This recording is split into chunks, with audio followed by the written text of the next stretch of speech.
Buenas noches. El día de hoy vamos a hablar acerca de las funciones, sus conceptos y fundamentos. Entonces empecemos. Entonces, empecemos definiendo qué es una función. Entonces, una función es una regla que toma un número X y produce un solo resultado Y. Entonces, por ejemplo, ten en cuenta una licuadora. Tú metes una fruta que representa X, aprietas el botón, que sería la regla, y sale el jugo, que sería Y. Siempre que metes la misma fruta, va a salir el mismo jugo, siempre. Eso sería una función. Si una entrada produce dos salidas distintas, deja de ser función. Todas las funciones tienen un dominio y un rango, que ya vamos a tocar ese tema más adelante. Tenemos varias formas de representar una función. Tenemos la analítica, que es una fórmula, como la observamos aquí. En este caso se leería f de x igual a x al cuadrado. Y la forma verbal, que sería una descripción con palabras, que en este caso, teniendo en cuenta la fórmula que vimos, que acabamos de ver, se le diría elevar el cuadrado al cuadrado del número. Sería exactamente lo mismo que vimos antes, que la fórmula.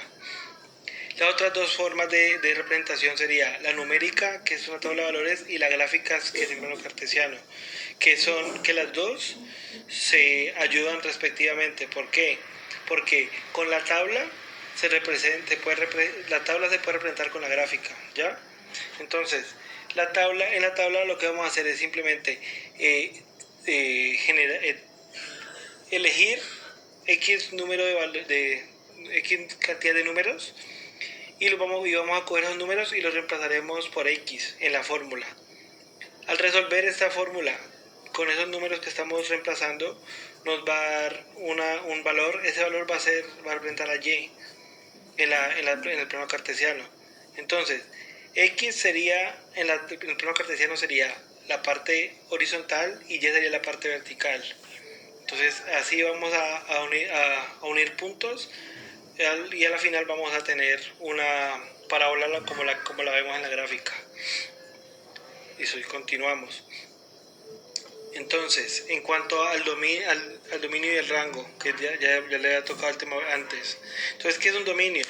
El dominio es el conjunto de valores de X que sí se puede usar sin que la función explote.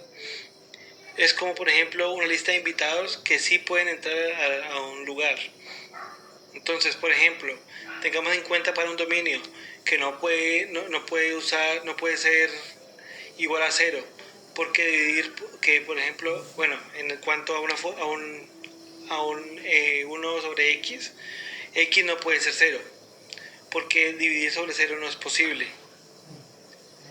Entonces, por ejemplo, en ese caso, si tomamos el ejemplo de la lista de invitados, 0 quedaría por fuera de la lista de invitados, por ejemplo. En cuanto a, por ejemplo, tenemos raíz de x menos 4, lo de adentro debe ser mayor o igual a 0. Entonces el dominio es x mayor o igual a 4. Entonces el dominio se decide según las restricciones matemáticas. Ahora vamos con el rango. ¿Qué es un rango? El rango es el conjunto de valores que la función puede producir como salida. Entonces pensemos en la misma ejemplo anterior del rango, del dominio, de la lista de invitados. No importa cuántas personas estén invitadas, lo importante es que estén invitados. Eso es lo más importante. Entonces eso es lo importante. Entonces, por ejemplo, en el caso de la f de x igual a x al cuadrado, no pueden ser números negativos, porque siempre debe ser mayor o igual a 0. Ese es el rango, o sea, es como el rango es como el que marca los límites de una función. Entonces, en conclusión, el rango sería del rango depende la forma y el comportamiento de una función, ¿sí? Entonces ahora sigamos. Entonces, tenemos hablamos con las funciones definidas por partes y para empezar vamos a tomar el valor absoluto. Entonces vamos con valor absoluto. Entonces, ¿qué es el valor absoluto? ¿Qué es lo que hace? Él siempre mide la distancia. No importa con qué signo, no importa el signo, siempre será positivo. Su gráfica, como observamos aquí, siempre va a ser en forma de V.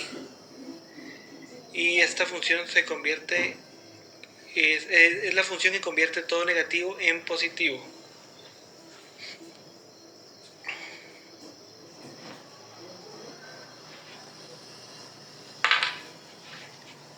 Ahora vamos con la función del entero mayor. Entonces esta función lo que hace es que toma una función, esta función toma un número y, lo baja al entero más cercano por debajo. Entonces, por ejemplo, tenemos, un ejemplo, tenemos f 2.7 absoluto, entonces su valor absoluto sería 2, por ejemplo. Entonces, si tuviéramos 9.1 absoluto, su valor absoluto sería 9. Entonces, hay que tener en cuenta que este baja, pero no redondea, ¿ya? Gráficamente se ve como una escalera, como observamos en la gráfica que está en la presentación. Ahora vamos con los semicírculos.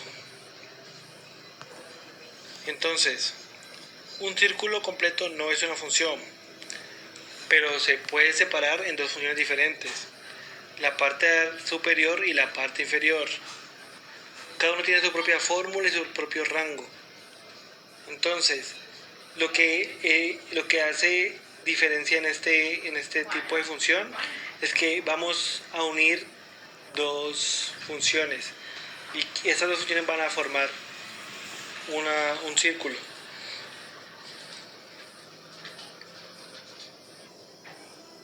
También tenemos otro tipo de función definida por partes que se llama función de escalón. Bueno, ahora vamos con gráficas y pruebas de recta vertical. Entonces, para graficar una recta, hay que tener en cuenta que toda función no puede cortar más de un punto, y se interpreta dependiendo del dominio y el rango que se genera en la función, y tiene unos puntos sólidos para cada inclusión. Entonces, por ejemplo, tenemos aquí 3 ejemplos. Entonces, en el ejemplo A, tenemos que si es una función, ¿por qué?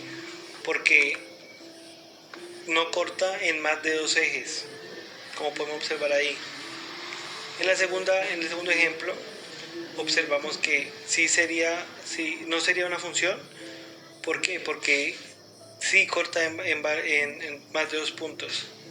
Como observamos ahí, está tocando, pasa por el mismo eje varias veces, al igual que en el tercer ejemplo. Entonces, estos son los ejemplos de cómo reconocer gráficamente cuándo es una función y cuándo sí es una función. En cuanto a hablamos con las intersecciones. Entonces, ¿qué es una intersección? Entonces, en el contexto de las funciones, este es el punto donde la gráfica corta un eje de coordenadas, es decir, un eje X o un eje y también donde coincide con otra función, es decir, donde dos gráficas se cruzan. Entonces aquí vemos ejemplos de intersecciones. Entonces la intersección es, como les decía ahora, es donde la gráfica se cruzan. Eso sería una intersección. ¿Cómo hacemos para encontrar una intersección? Entonces para resolverla, entonces primero hay que encontrar la intersección en Y calcular f de 0. Para hallar las intersecciones de f y g, se resuelve primero f de x y luego g de x. Y luego comprobamos las soluciones extrañas. Ahora vamos con las intersecciones gráficas. En cuanto a las intersecciones las transformaciones de gráficas,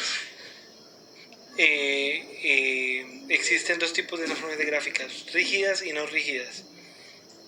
Entonces, en las rígidas vemos que existen, se pueden llamar desplazamientos y reflexiones. Y en las no rígidas hay estiramientos y compresiones. Entonces, si por ejemplo las transformaciones en un y igual a f de x, el c está por fuera, el desplazamiento sería vertical. Y si el c la c está por dentro de la función, el desplazamiento sería horizontal. Y pues aquí tenemos unos ejemplos de las transformaciones rígidas, ya sean verticales, sean reflexiones. Ahí tenemos todos los ejemplos. Como podemos observar, tenemos ejemplos de transformaciones rígidas en traslación vertical, en traslación horizontal y en reflexión en el eje X. En cuanto a las no rígidas, tenemos un ejemplo de estiramiento vertical, una reflexión en el eje Y y compresión horizontal, que ahí podemos observar cómo se comportan en cada una de las transformaciones. Ahora vamos con la simetría. ¿Qué es la simetría?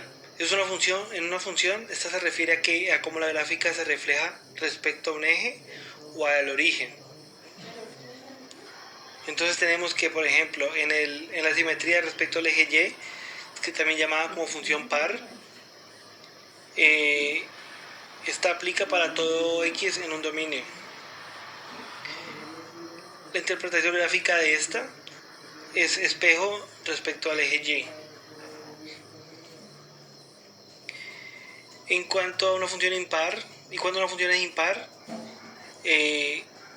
sería f de menos x, sería porque f menos x sería igual a menos f de x para todo x en el dominio. Entonces en este caso lo que haría es como el impar se comportaría haciendo una rotación de 180 grados en el origen.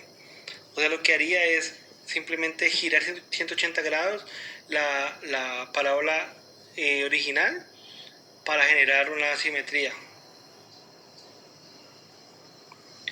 En cuanto a los modelos matemáticos, un modelo matemático es una representación en términos matemáticos de un fenómeno real y tiene estas características.